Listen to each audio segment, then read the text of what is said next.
제가 이제 초등학교 6학년 때 담임 선생님이 계셨어요. 그 선생님 이름 아직도 기억하는데 김동현이라는 선생님입니다.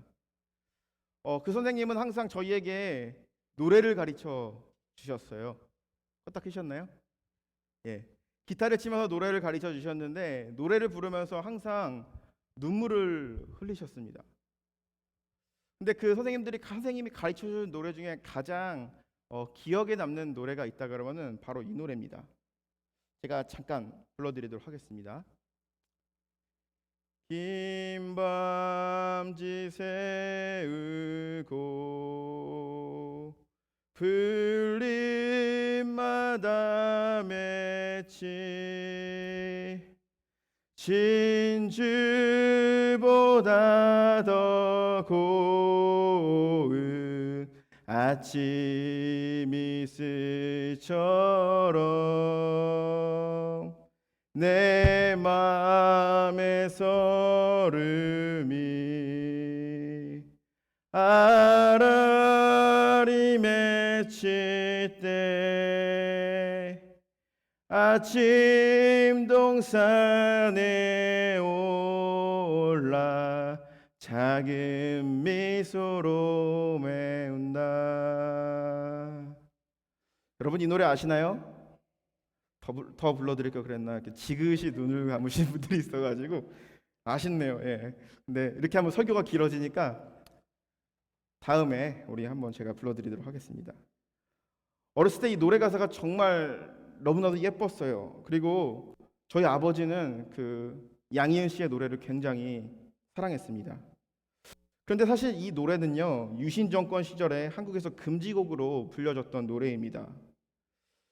이 노래가 사실은 저항가요로 작곡되고 작사된 것은 아닙니다. 그런데 당시의 정권은 이 추상적이고 비유적이지만 이 억압과 해방의 뉘앙스가 느껴지고 그리고 또 이 뭔가 선율이 거룩하잖아요. 찬송가처럼. 그러면서 이 뭔가 이 유신 정권의 공포를 나타내고 있다고 하여서 이 노래를 금지곡으로 지정하였다고 합니다. 그런데 우리가 그렇잖아요. 하지 말라고 하면 더 하고 싶잖아요. 그래서 당시에 민주화를 위해서 싸운 젊은이들이 이 노래를 부르면서 데모를 하다가 불렸기 때문에 저항 가요가 되었습니다. 초등학교 시절에는 선생님이 왜 우리에게 이 노래를 가르쳐 주실까? 그리고 또 이 노래를 부르시면서 왜 눈물을 흘릴까? 그때는 도저히 이해할 수가 없었어요. 왜 저러지? 우리는 항상 선생님이 눈물을 흘리면 낄낄대고 웃었어요. 그런데 어떻게 보면 이해하지 못하는 게 당연합니다. 저는 이 노래를 부르면서 민주화를 위해서 데모하던 시절의 사람이 아니기 때문이죠. 그런데 어른이 되어서 이 배경을 알게 되었을 때 선생님이 왜 이 노래를 가르쳐 주셨는지, 그리고 이 노래를 부르면서 선생님은 왜 눈물을 흘렸는지, 그리고 누구를 생각했는지 이해를 할 수가 있었습니다. 즉 아름다운 노래지만 이 노래 안에는 시대적인 슬픔을 지니고 있는 것이죠. 성경에 보게 되면은 아름다운 노래로 가득 찬 성경이 있습니다. 그것은 바로 오늘 우리가 읽은 시편의 말씀입니다. 사실 이 시편에는 이스라엘 민족의 감사와 그리고 탄식, 찬양이 들어 있습니다. 그리고 또 시편 속에는 이스라엘 민족들의 신앙의 고백이 담겨져 있고 현대를 살아가는 그리스도인들이 어떻게 이 신앙을 가지고 살아가야 하는지에 대해서 어떻게 신앙 고백을 하며 살아가야 되는지에 대해서 우리를 일깨워 줍니다. 그래서 우리가 시편이라는 성경이 다른 성경과 다른 점이 하나가 있다면은 다른 성경은 위에서부터 내려오는 하나님의 말씀이에요. 그런데 시편은 아래에서부터 위로 올려드리는 하나님을 향한 찬양이라는 것이죠. 그렇기 때문에 시편을 부를 때 우리는 하나님, 인간이 할 수 있는 최고의 표현을 사용하여서 하나님을 찬양하게 된다는 것이죠. 오늘 우리가 읽은 시편의 말씀을 읽었는데 우리가 잘 아는 시편이고 그리고 이 말씀을 읽을 때 우리 마음 가운데 뭔가 이렇게 따뜻함과 아름다움이 느껴질 거예요. 특별히 3절 말씀에 보면 얘기하죠. 주의 인자하심이 생명보다 나음으로 내 입술이 주를 찬양할 것이라. 시편의 기자는 얘기합니다. 주의 인자하심이 나의 생명보다 낫고 그렇기 때문에 내가 주님의 이름을 찬양한다라고 얘기합니다. 너무나도 온화하고 따뜻한 분위기가 느껴지죠. 그래서 이런 찬양도 있죠. 주의 인자하심이 생명보다 나음으로 내 입술은 주를 찬양 하면서 시편의 가사들을 찬양의 노래에 많이 인용이 되는데, 그런데 오늘 시편의 기자는요 이렇게 아름다운 찬송을 하게 되는데, 그런데 어디서 이 노래를 불렀을까요?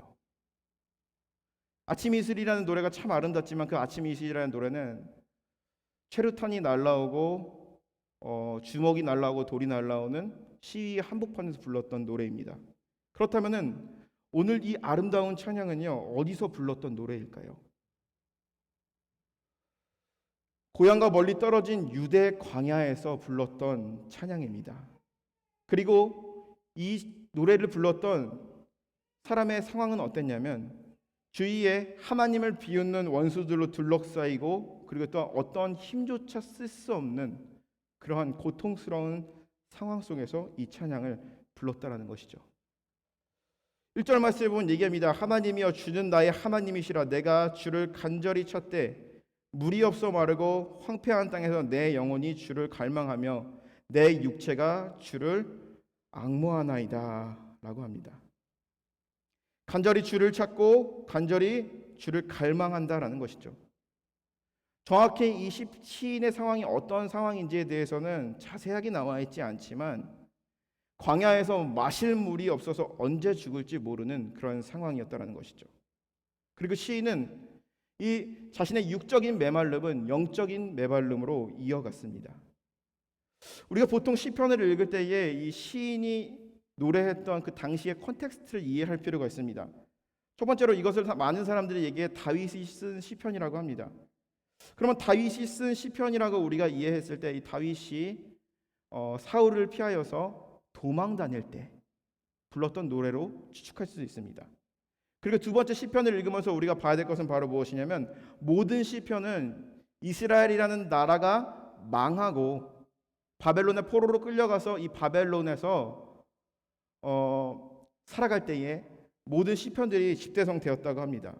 즉 시편이라는 노래 가운데는 나라 잃은 민족의 서러움, 그리고 예배할 수 없는 자들의 하나님을 향한 갈망이 담겨져 있다라는 것이죠. 정확한 근원은 우리가 알 수 없고, 묵상을 통해서 우리가 이 시인의 감정을 우리가 공감해 보자면은, 시인은 정말 절망스러운 상황 가운데 있었어요. 마실 물이 없고요.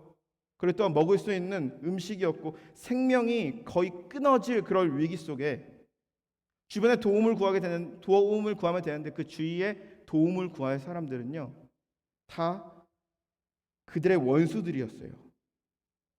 어느 누구에게도 도움을 구할 수 없고, 그리고 또 어떠한 상황에서도 살아갈 수 없는 그러한 상황에서 이렇게 노래했던 것이죠. 오늘 본문에 보게 되면은 1절 말씀에 보게 되면 하나님을 찾는다라고 이야기합니다. 이 하나님을 찾는다라는 것을 히브리어 원어를 보게 되면은 샤하르라고 하는데, 이 샤하르라는 단어는요 어떤 의미를 가지고 있냐면 깊이 묵상하며 찾는다라는 그런 의미를 가지고 있습니다. 그래서 우리가 성경에 보게 되면은 욥이 고난을 당할 때 하나님을 찾는다라고 말할 때 이 샤하르라는 단어를 사용합니다. 아름다운 노래지만 시인의 컨텍스트, 시인의 상황은 바로 이런 자였어요. 소리내어 기도할 수 없고, 내가 하나님을 믿는 신앙인이라는 것을 얘기할 수 없고, 그리고 주위의 상황은 점점 악화되어서 결국에는 죽을 수밖에 없는 그러한 상황, 물 한 모금 마실 수 없는 그러한 상황 가운데 그는 조용히 하나님의 말씀을 읊조리며 하나님을 찾는 시인이었다라는 것이죠. 우리가 살면서 이럴 때가 있습니다. 혼자라고 생각이 되어질 때, 그리고 내가 지고 있는 삶의 무게가 너무 무거워서 그 삶의 무게를 견딜 수 없을 때가 있습니다. 그 삶의 무거운 짐을 내려놓고 잠시 쉬고 싶은데 그 내려놓을 힘마저 없는 그런 상황입니다. 곧 있으면 이 삶의 무게에 깔려서 내가 죽을 것 같은데 간신히 버티면서 그 순간을 죽을 날을 기다리고 있는 그런 상황입니다. 정신이 혼미해짐에 따라 신앙과 믿음마저도 희미해지고 있는 그런 상황입니다. 주여 하고 부르짖고 기도하고 싶은데 그 기도 주님을 부르짖을 그런 힘조차 없는 그러한 상황입니다. 여러분 그렇잖아요. 우리가 인생에 너무 깊은 아픔을 경험했을 때는 우리가 기도하려고 해도 기도가 나오지 않아요. 주여 하고 부르짖고 싶은데 그 주여라는 말이 나의 마음 가운데 나오지 않을 때가 있습니다. 평생토록 자신의 신앙 삶을 지탱해 주던 이 신앙마저도 흔들리는 상황이라는 것이죠. 이러한 상황 가운데 어떠한 사람들은 이러한 질문을 할 수가 있겠죠. 하나님 어디에 있는가? 그런데 그렇게 말하지만 다른 한 마음으로는 하나님은 반드시 나와 함께 하실 거야 하면서 하나님 어디 있는가? 하나님은 반드시 나와 함께 해주실 거야. 이 두 가지 마음이 갈등을 일으킵니다. 즉 자기 자신의 내면의 균열이 일어나는 것이죠. 영적인 싸움이 일어나는 것입니다. 하루에도 몇 번씩 불신앙과 신앙을 반복하면서 내면의 전쟁이 일어나는 것입니다. 그런데 우리가 이것을 부정적으로 봤을 때는 시험에 들었다. 저 사람이 영적인 전쟁을 하고 있다. 영적인 전쟁에서 지고 있다. 영적인 어두운 터널을 통과하고 있다라고 말할 수 있습니다. 하지만 나의 내면에 하나님을 향한 마음과 그래도 하나님을 향한 불신이 균열을 일으키고 있다는 것은 그것은 우리의 삶 가운데 주님이 들어오셨다는 거죠. 하나님이 나의 삶 가운데 들어오셨다는 것은 바로 어떤 것입니까? 어떠한 의미를 지니고 있을까요? 하나님이 나의 삶 가운데 들어왔을 때 나의 삶이 온전히 달라졌다. 갑자기 내가 하나님의 나의 삶에 들어왔을 때 내가 갑자기 선한 사람이 되고 그리고 또한 믿음이 강건해졌다 라고 생각할 수 있습니다. 하지만 그러한 의미가 아닙니다. 어떻게 보면은 이 내적인 고난이 있기 전 그 이전의 삶이 어떻게 보면은 더 나은 삶일 수도 있었습니다. 하나님이 우리의 삶에 들어오셨다라는 것은 내가 가진 생각과 경험을 하나님의 사랑으로 산산이 부수고 있다라는 것이죠. 인간의 마음 가운데는 내가 가진 경험과 내가 가진 생각과 내가 가진 모든 것을 지키고자 하는 마음이 있어요. 그런데 하나님이 나의 삶 가운데 개입하셨고 신앙과 불신앙으로 인하여서 끊임없이 갈등한다라는 것은 나의 마음 가운데 하나님이 개입하셔서 내가 가지고 있는 내가 하나님처럼 섬기고 있는 것을 부수고 있다라는 것이죠.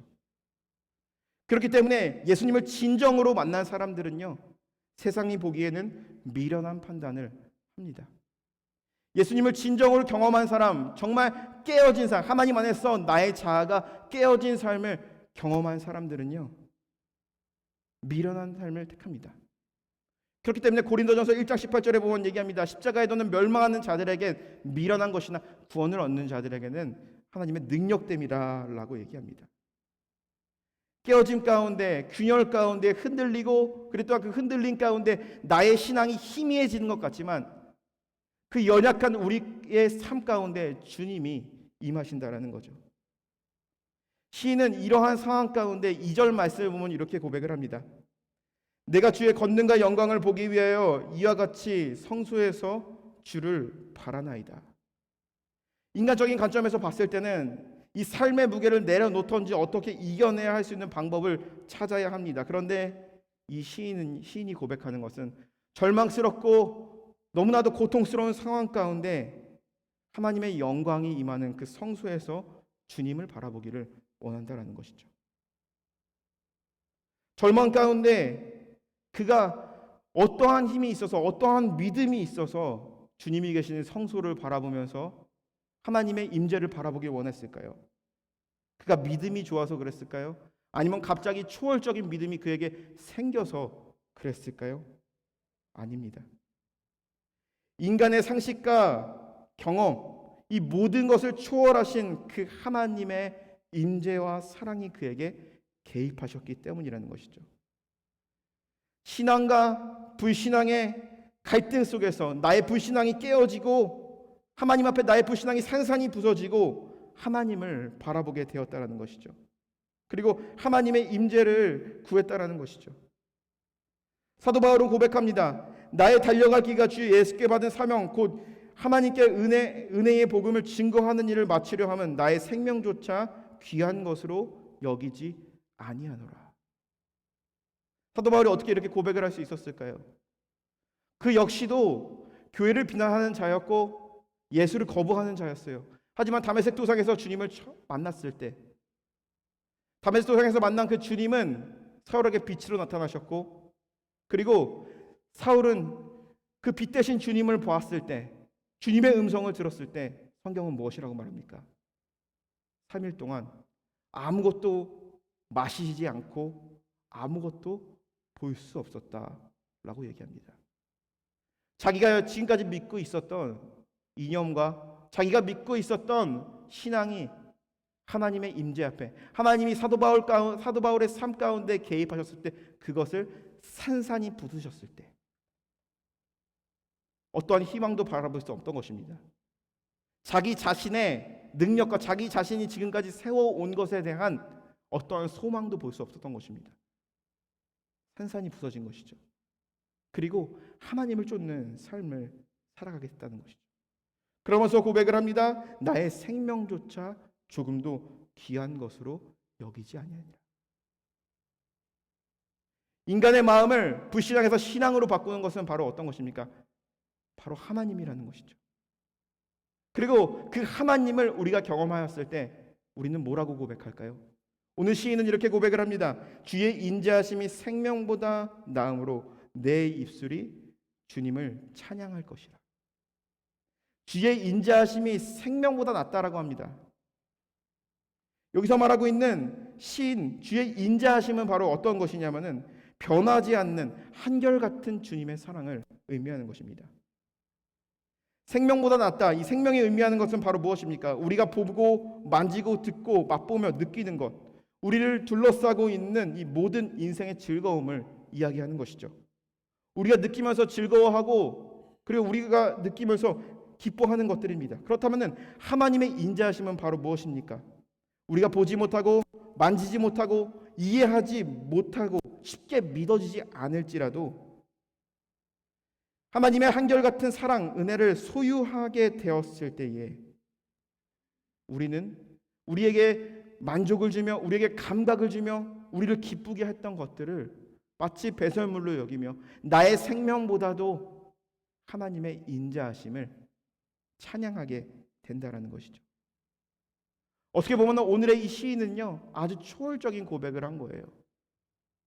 보통 사람들이 말할 수 없는 그런 고백을 한 것입니다. 우리는 쉽게 이 찬양을 하지만 나의 생명보다도 하나님을 찬양하는 것이, 나의 생명보다도 나의 삶 가운데 오셔서 내가 가지고 있던 생각과 여러 가지 어두운 것들을 깨부수시고 하나님만 바라볼 수 있도록 만드신 그 하나님을 찬양할 수밖에 없었다라는 것이죠. 주의 인자하심이 생명보다 나음으로 내 입술이 주님을 찬양할 것이다. 이것은 바로 창조주 하나님 그리고 나를 구원하신 그 하나님을 우리의 삶 가운데 인정하게 된다라는 것이죠. 절망스러운 가운데 소망의 빛을 바라본 것입니다. 어디에다가 소망을 둬야 되는지, 어디에다가 희망을 두고 살아가야 되는지 이야기하는 것이죠. 누가복음 23장에 보게 되면 예수님께서 십자가에서 달려 죽으십니다. 그런데 예수님께서 십자가에 달려 죽으실 때에 양옆에 2명의 행악자들이 같이 처형을 당하고 있었습니다. 사람들은 밑에서 예수님을 바라보면서 유대인의 왕이라고 말했던 그 예수님을 지칭하면서 비난하기 시작합니다. 뭐라고 말합니까? 너 자신을 내가 구원해보라 하면서 예수님에게 비난을 퍼붓습니다. 그런데 한 행악자는요 고통 중에서 사람들과 똑같이 예수님을 비난하기 시작합니다. 조롱하기 시작합니다. 그런데 반대편에 있던 그 행악자는 예수님께 이야기합니다. 주여 당신의 나라가 임하실 때 나를 구원하소서. 여기서 우리가 봐야 될 것은 바로 무엇이냐면은 십자가에 달려있는 이 3명의 사람들 공통점은 바로 무엇이죠? 3명 다 똑같이 고통을 받고 있다는 것이죠. 살이 찢어지고 뼈가 부러지고 몸에 있는 피들이 다 빠져나가는 그러한 고통을 겪고 있었습니다. 그런데 이러한 상황 가운데 사람들과 함께 예수님을 조롱한 사람은 바로 무엇입니까? 너 자신을 한번 구원해봐 라고 욕설을 퍼부은 이 사람의 마음은 어떠한 마음이었을까요? 자신의 삶 가운데, 자신의 상황 가운데 원망이 가득 담긴 말을, 자신의 모든 고통과 그런 원망을 예수님께 퍼붓게 된 것이죠. 그런데 고통의 순간에도 주여 당신의 나라가 임하실 때 나를 구원하소서 라고 말했던 그 행악자는요, 그 반대편의 행악자는요, 어떠한 고백을 한 것입니까? 자신의 생명보다도, 자신이 지금 이 시간 끊어지는 그 생명에 집착하는 것이 아니라 예수님께 집착한 것이죠. 초월적인 믿음의 고백을 한 것입니다. 눈에 보이지 않고 느껴지지 않고 당장은 믿을 수 없지만 예수님을 바라봤을 때 예수님을 그리스도로 인정한 것이죠. 주님의 인자하심을 붙들었고, 고통 속에 있는 그리스도를 붙들었고, 고통당하는 사람의 간구와 기도를 예수님께서는 들으셨고, 예수님께서는 그에게 말씀하시죠. 내게 이르노니 오늘 내가 나와 함께 낙원에 있으리라. 주의 인자하신 사랑, 주의 인자하신 사랑, 시편의 기자가 고백했던 주의 인자하신 사랑은 바로 어떤 사랑입니까? 어떠한 순간에도 변함없는 그러한 사랑이었습니다. 십자가 위에서도 그것은 끊임없이 이어지고 있었다라는 것이죠. 행악자로 하여금 천국을 고백하게 하였고 그는 천국을 허락받았다라는 것이죠. 본문으로 돌아오자. 그러면은 자신의 생명보다 하나님의 사랑과 자비를 붙드는 것이 더 나음을 깨달았을 때 그의 영혼이, 생명 바쳐서 나를 사랑하시는 주님을 찬양하기 시작했을 때 그의 영혼이 조금씩 회복하기 시작됩니다. 그런데 중요한 것은요, 상황은 바뀐 것이 없어요. 여전히 삶은요 고통스러워요. 그런데 나의 인생의, 나의 내면의 균열 가운데 찾아오신 그 예수님이 나의 자아를 부수시고 그분의 통치가 이 시인의 삶 가운데 일어났다는 것이죠. 하나님을 찬송하는 것이 골수와 기름을 먹은 것 같이 자신의 영혼을 만족시킨다라고 시인은 고백합니다. 이것이 얼마나 강력한 힘입니까? 고통스럽고 어려운 순간에, 돈이 없는 순간에 돈이 생겨야 힘이 생깁니다. 건강이 안 좋은 시기에는 건강이 주어져야지 힘이 생깁니다. 그런데 이 사람은 바로 뭐라고 말합니까? 하나님을 찬양하는 것이, 끝없는 사랑을 가지신 그 하나님을 찬양하는 것이 내 생명보다 나음을 고백하였을 때 그의 상황과 육체가 회복되는 것이 아니라 그의 영혼이 회복되기 시작했다라는 것이죠. 세상을 이기는 강력한 힘을 가지게 된다라는 것이죠. 주위 상황은 바뀐 것이 없어요. 그런데 변한 것이 하나 있다 그러면은 바로 이 시인이 변한 거예요. 시인이 변한 것은 바로 무엇입니까? 고통스러운 순간에 신앙과 불신앙 이 사이에서 갈등하고 있는 자신을 바라보시며 자신의 삶에 개입하셔서 자신의 경험과 생각과 가치관들을 부수시고 하나님으로 가득 채우신 그 하나님의 사랑을 경험하게 된 것이죠. 세상을 이기는 강력한 힘이었습니다. 6절에서 7절에 보면 얘기합니다. 내가 나의 침상에서 주를 기억하며 새벽에 주의 말씀을 작은 소리로 읊조릴 때 하오리다. 주는 나의 도움이 되셨음이라 내가 주의 날개 그늘에서 즐겁게 부르리이다. 아멘.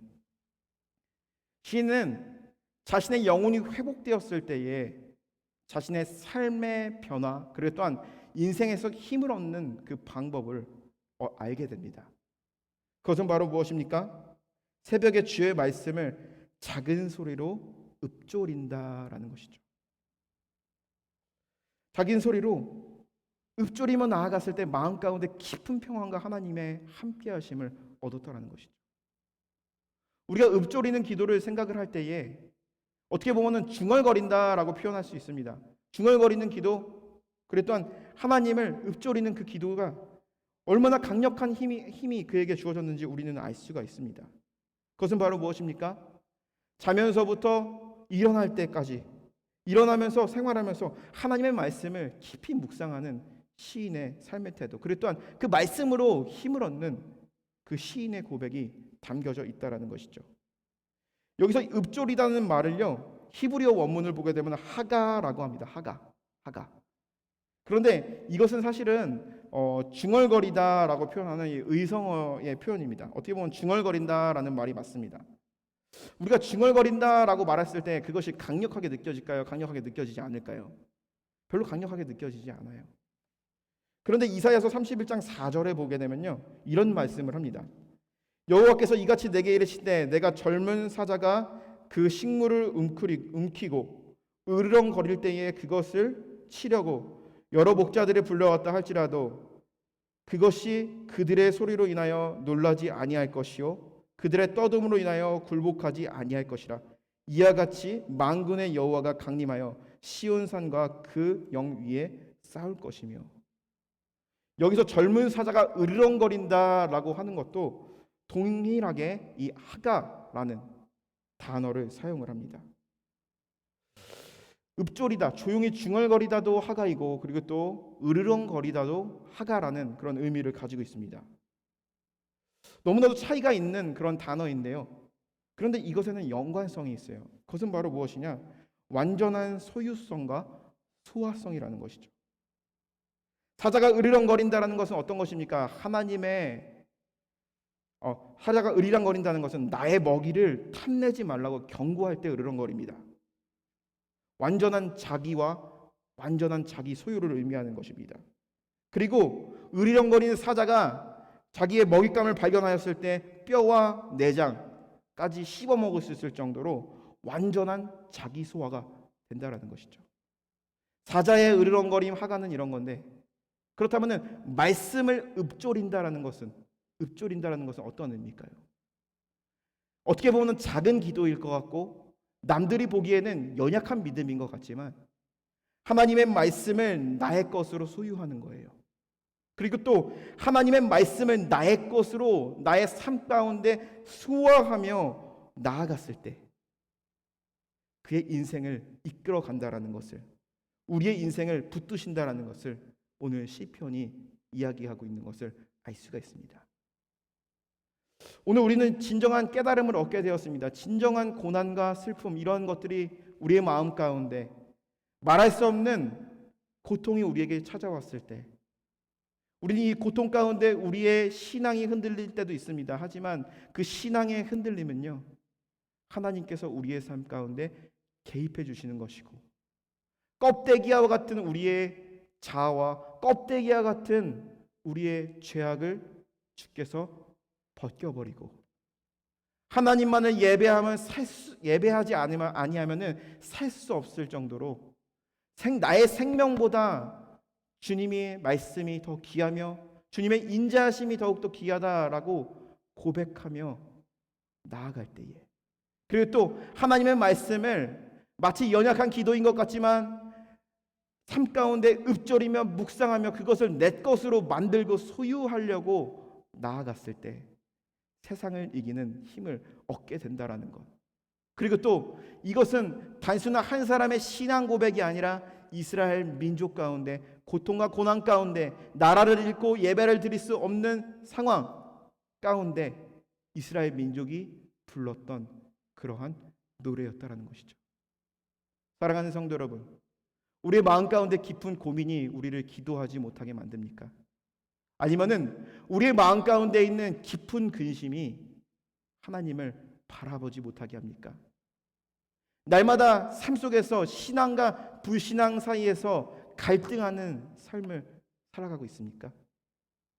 그렇다면은 지금 그 순간에 나와 함께 계시고 나의 삶에 개입하시는 그 하나님의 말씀을, 그리고 또한 하나님의 자비하심, 하나님의 변하지 않는 사랑, 우리는 하나님을 배신한다 할지라도 외면한다 할지라도 우리를 결코 버리지 아니하시고 포기하지 아니하시는 그 사랑을 붙들며 나아가시는 저와 여러분들이 되기를 주님의 이름으로 간절히 축원합니다. 한 주간 이 말씀을 묵상하면서 이 말씀으로 말미암아 힘없고 우리의 입술 속에서 주님을 향한 읊조림, 그리고 또한 말씀을 향한 갈망, 그리고 또 말씀을 나의 삶 가운데 소화시키고자 하는 그러한 열정과 몸부림이 있는 한 주가 되시기를 주님의 이름으로 간절히 기도드립니다. 기도하겠습니다.